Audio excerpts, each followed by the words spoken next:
Hello, this is RICKY, the YouTube Tech Guy. Hey guys, so today I'm going to be going over the first things you should do as soon as you get your Galaxy S20. This is going to be the same for the S20, S20 Plus, S20 Ultra.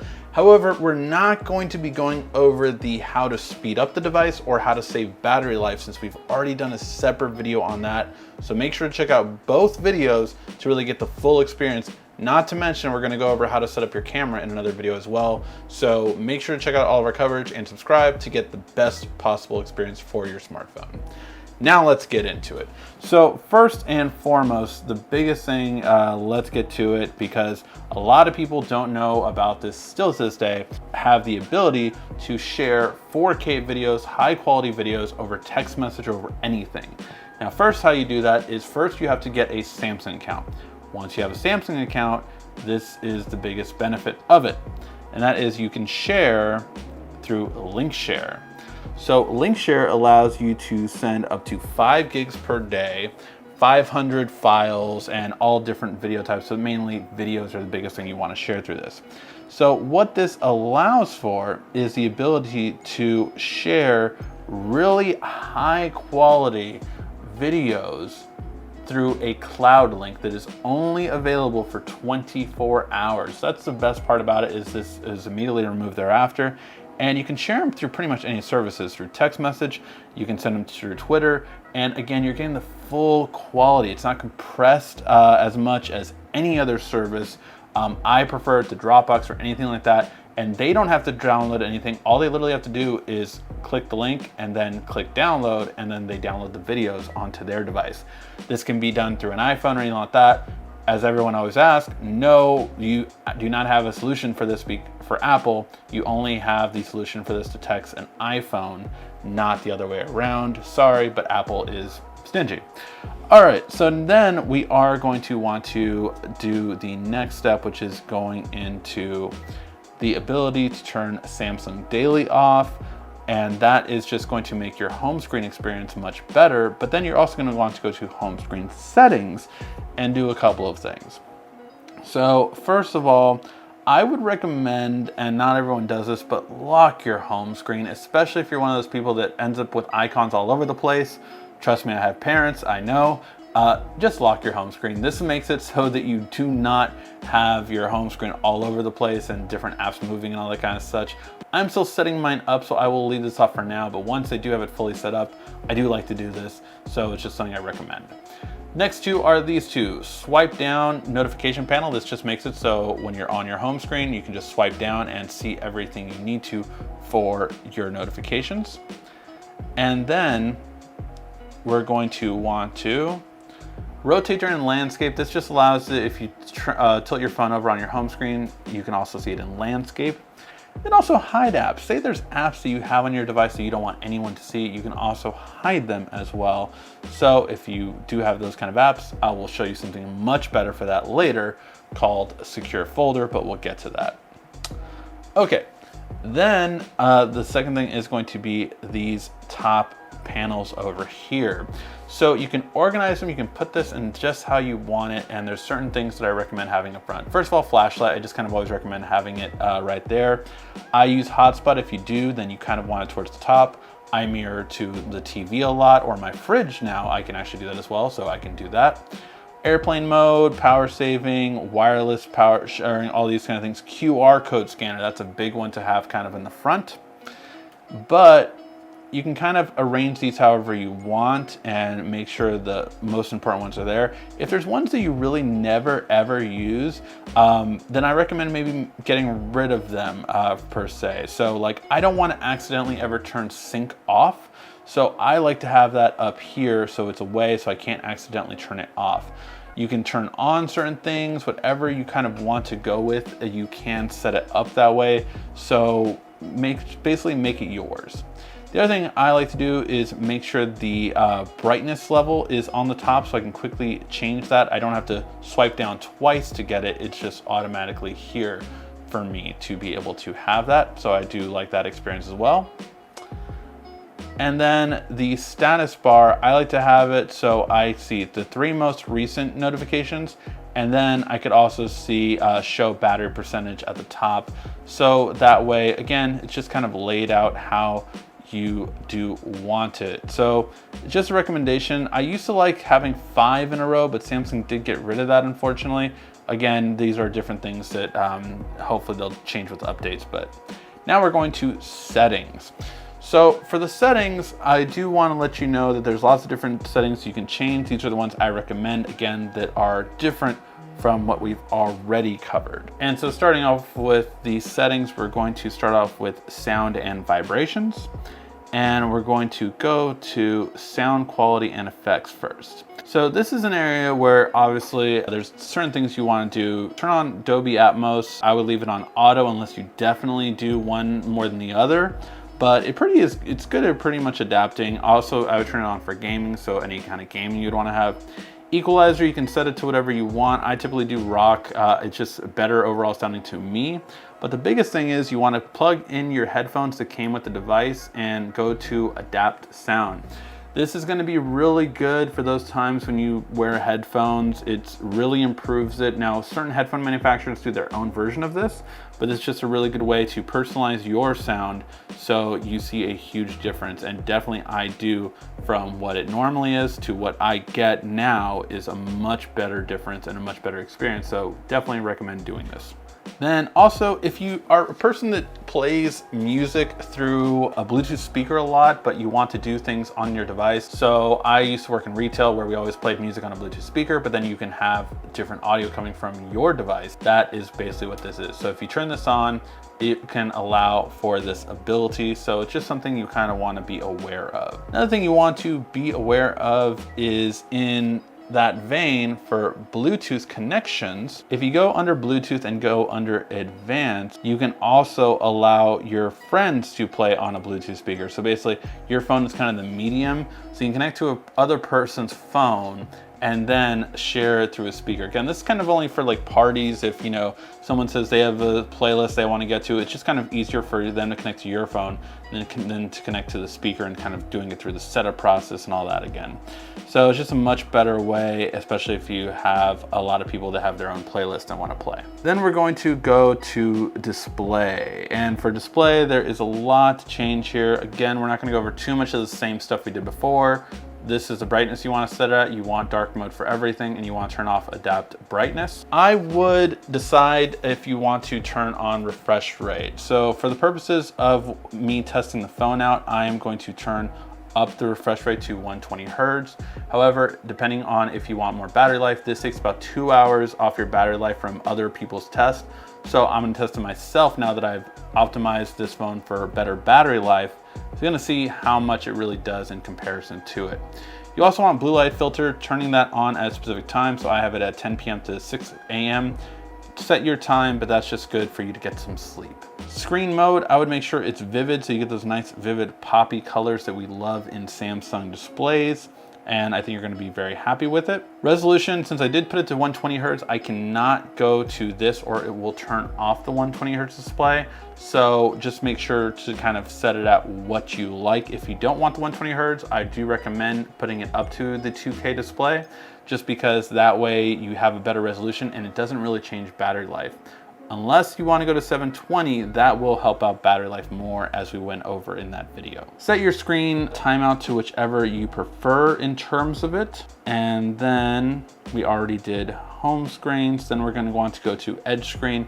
Turn them off if you don't ever use them. I'm trying to mess with edge lighting right now, but if you don't use these, turn these off because they will drain your battery life a little bit more. So just kind of decide what you want.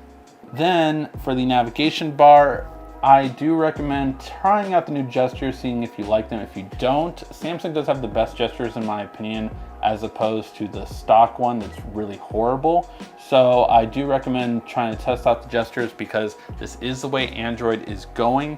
So if you want a better experience, that should give you better. If not, you can always go back to the navigation buttons. Turn on touchscreen sensitivity. If you have the screen protector that's built in on the device, then you're gonna wanna turn that on. So you're gonna have a better experience that way.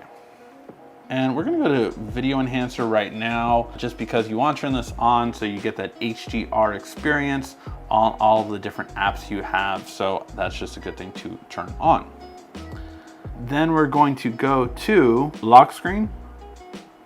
And there's two things I want to go over here, and that is smart lock. Smart lock is a great way to not always need to put in your password or PIN if you are with certain areas. So one thing I have smart lock for is if I'm driving and it's connected to my Bluetooth for my car, it will not ask me for the lock screen. That's kind of common sense. I think it's a better way to go.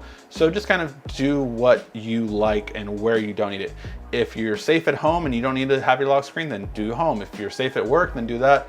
Whatever you feel more comfortable with. The other thing I recommend is always on display. I always recommend showing always instead of tap to show. I think you just kind of always want to be able to glance and see which way you like it. So kind of just decide that on your own, but I think this is a much better way to have always on display, always on. Then we're going to go to biometric and security, and you're going to want to turn on Find My Mobile and go through those steps. Basically what this allows for is if you do have your Samsung account that we talked about setting up earlier, this allows you to basically log into your phone, lock your phone, or erase your device built in with Samsung services. Now Google does have their own version called Android Device Manager, so you can use that one, but just make sure you set one of them up so you have it all ready to go. I did this recently when my mom lost her phone at the market, and I was able to log into her stuff and lock it and even send a message to the phone, hey, can you call this number? And luckily she was able to get it. So really, really lucky when you have that ability, and you can see where it was. I could see it was at the market still. It hadn't gone anywhere. So basically she was able to locate it and get it. Okay, the other part you want to go to right here is the secure folder. What this allows for is for you to have two phones. Yes, two phones. And what this allows you to do is to have a separate phone that's completely separate from your normal phone.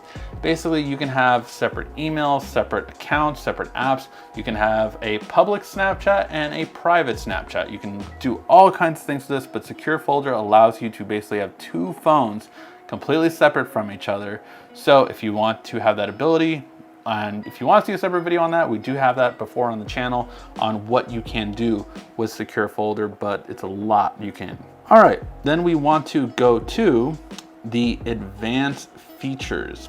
So for advanced features, first thing, if you haven't set up your side key already, you can set up double press should be camera, and press and hold should be power off. This is the simplest way to do it.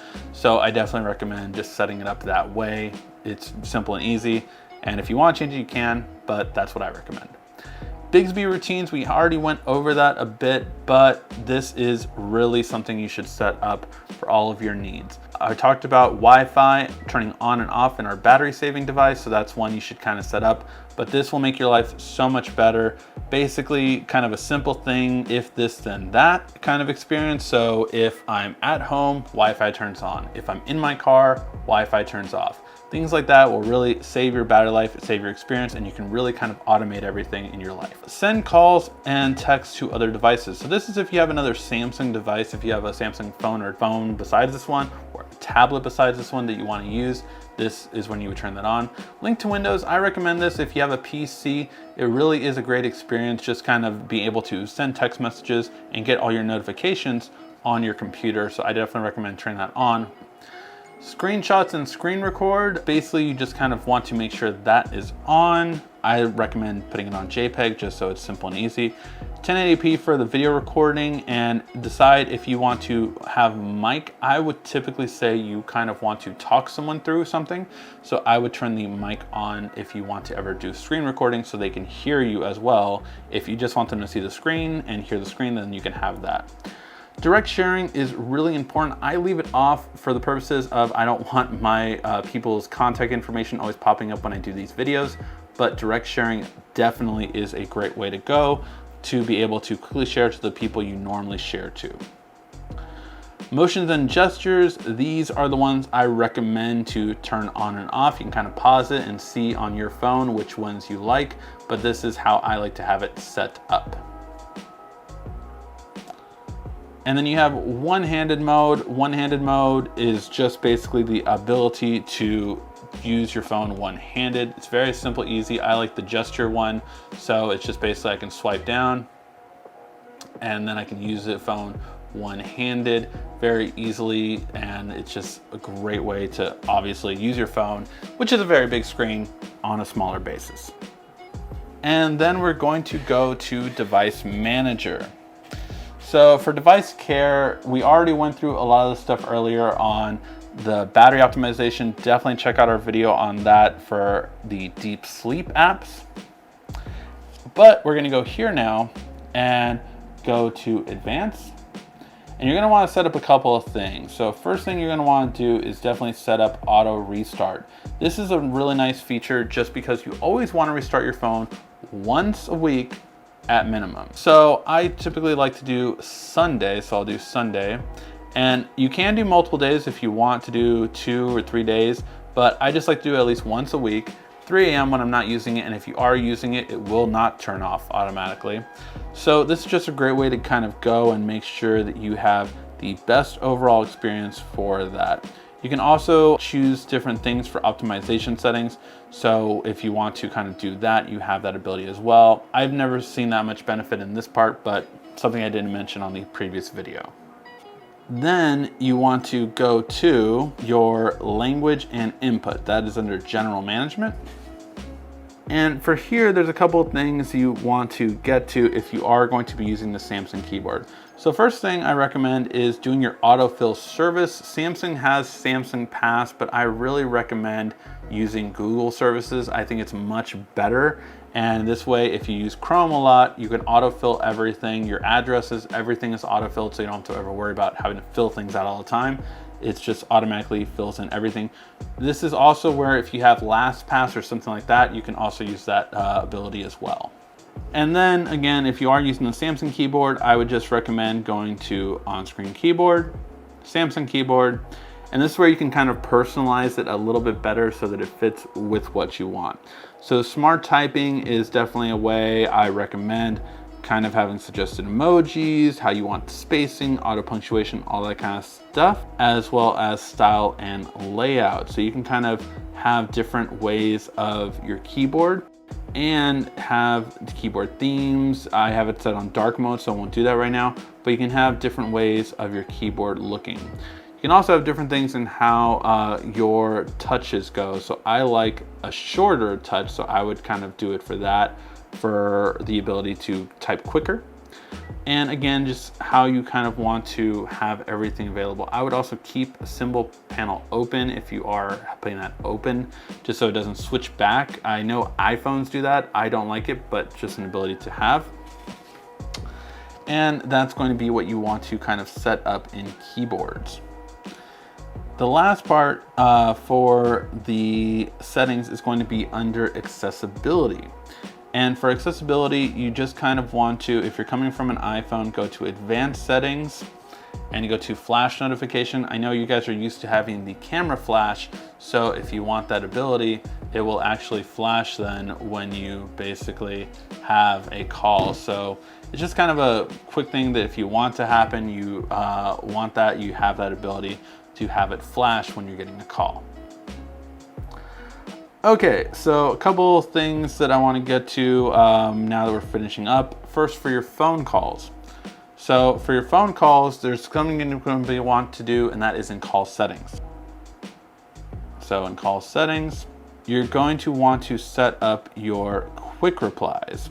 So quick decline replies, these are the ones that I have set up. Again, set your own up, but these are going to be really useful. So when someone calls, you can just quickly send them what you exactly are doing, and it gives them a better indication so they know when to expect a call back. And then finally, for the last part, if you are a gamer, you're gonna want to go to Game Launcher under Settings, and then hide games from the home and app store, just so basically that all of your games will be in one place, simple and easy, so you can play them very quickly. All right, guys, that was definitely a long video, but it should help you out on your overall experience with this device. Again, for battery saving tips, as well as how to set up your camera, make sure to check out those separate videos as well. Thank you as always for watching. This has been RICKY, the YouTube Tech Guy. Thank you for watching our video. If you liked it, why don't you go ahead and subscribe up there. Make sure you follow us on social media right here. And of course, check out our latest video up there. And right down here, you're going to find the perfect video for you. Or at least that's what YouTube tells me. Thanks again.